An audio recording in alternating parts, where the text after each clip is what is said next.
kung kunyari single ka rito, kaya naman. Kasi si Jasmine, nakasurvive nga siya eh. Pero kung kunyari, pupunta kayo dito na na pamilya, mahihirapan kayo. Dapat magtatrabaho kayo ng dalawa kayo. Yun. Parang video. Tagal ko nang hindi naagawang video. Parang ang haba ng gap ng video natin. Gusto ko sana araw-araw kaya lang tamad yung gising ko lagi alas 10 na ng umaga dapat maaga para magawa lahat. Saka ngayon kasi nagluluto na rin ako ng pagkain, kaya marami pang iniintindi, kaya hindi masyado makapag-video. Luto, prepare araw ganun. Anyway, magandang pag-usapan. Merong nag-message kung makakasurvive daw ba yung kapag minimum lang yung sahod dito. Kasi di ba sa Pilipinas, alam natin na yung trabaho ng mga butcher minimum lang. Nagtatanong yung isang subscriber natin sa YouTube ko na napanood ay nabasa. Makakasurvive daw ba yung kapag minimum pay lang dito sa Canada. Ang minimum pay dito kasi dito sa Manitoba $15. Hindi tulad sa hindi pareho rin pala sa Pilipinas sa magkano ba ang diyan? Ang minimum pay ngayon sa alam ko 610 minimum pay sa Metro Manila sa Pilipinas.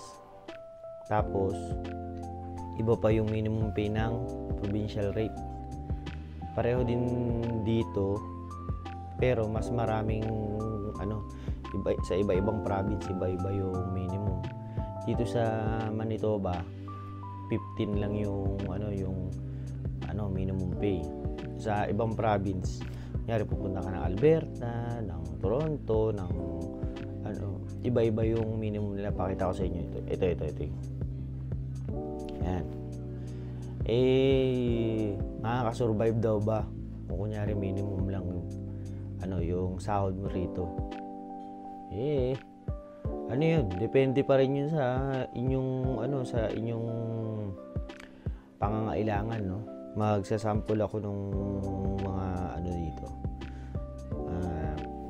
Kunyari sa pagkakasyahin mo yung yung grocery, yung mga utilities mo, yung transportation mo, depende yan sa pangangailangan mo. Usually yan kasi yung $15 na yan dito sa amin pang yan, mga estudyante lang yan. Kung pamilya kayo, mahihirapan kayong ipang survive yung $15 na yan kasi maliit lang talaga yan dito kasi parang parang halos lahat ng galaw mo kailangan ng pera. Pero syempre depende pa rin dito sa Lipawa, yung mga kausap ko, pagka yung minimum na ganyan, yung maliit lang yung sinasahod mo, tapos yung kunyari pamilya kayo, mahirap kasi unang-una sa lahat, kulang sila ng transportation doon, walang bus system doon dito kasi sa Brandon City merong pagka-transpo, walang sasakyan. Merong may bus dito, may bus na na regular na umiikot.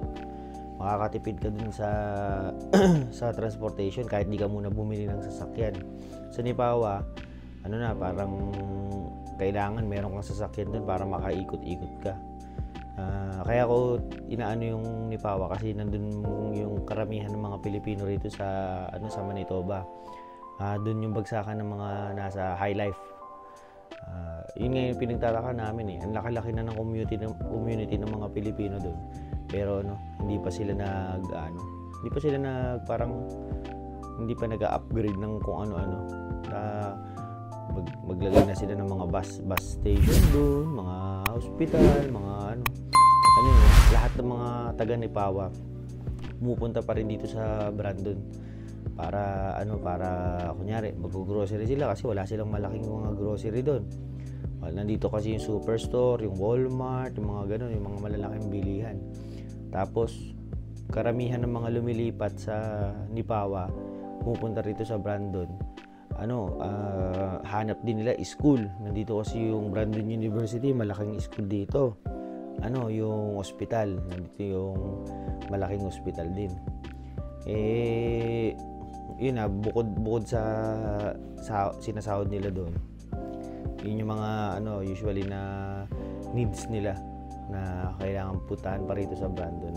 Anyway, yun nga, kung kunyari sa transportation, kung meron naman kayong merong bus system diyan sa pupuntahan niyo sa Canada, okay na.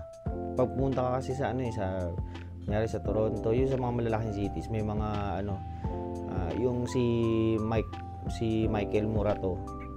Lang yun, matagal na rin yun, nasa Vancouver siya. Matagal na siyang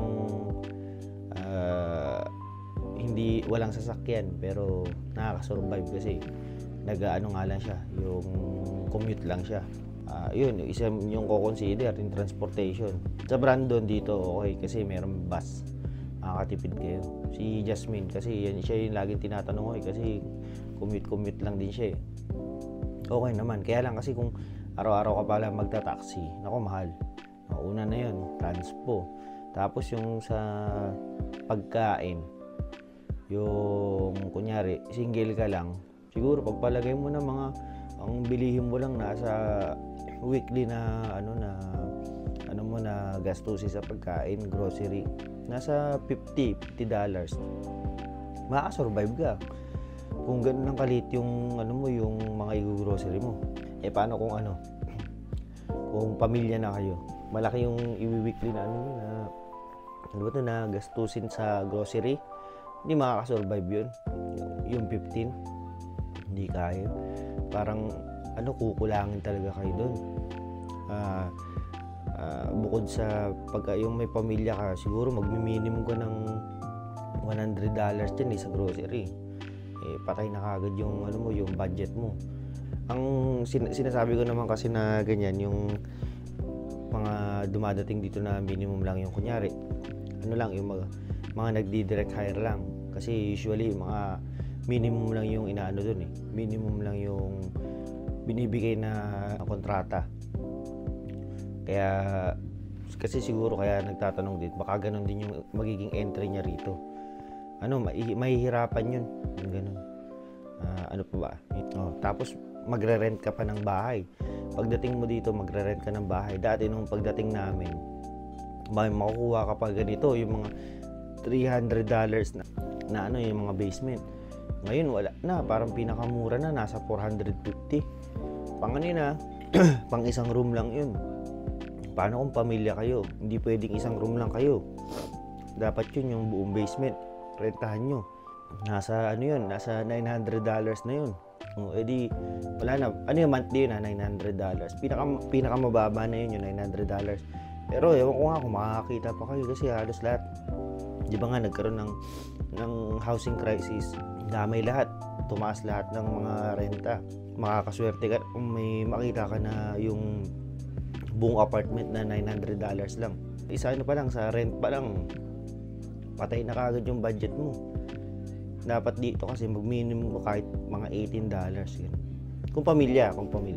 May ka na, budget mo sa transpo, budget mo sa sa groceries, budget mo sa rent. Iba budget mo? Yung yung mga extra mo pa, kunyari kasi bibili ka ng rito cellphone.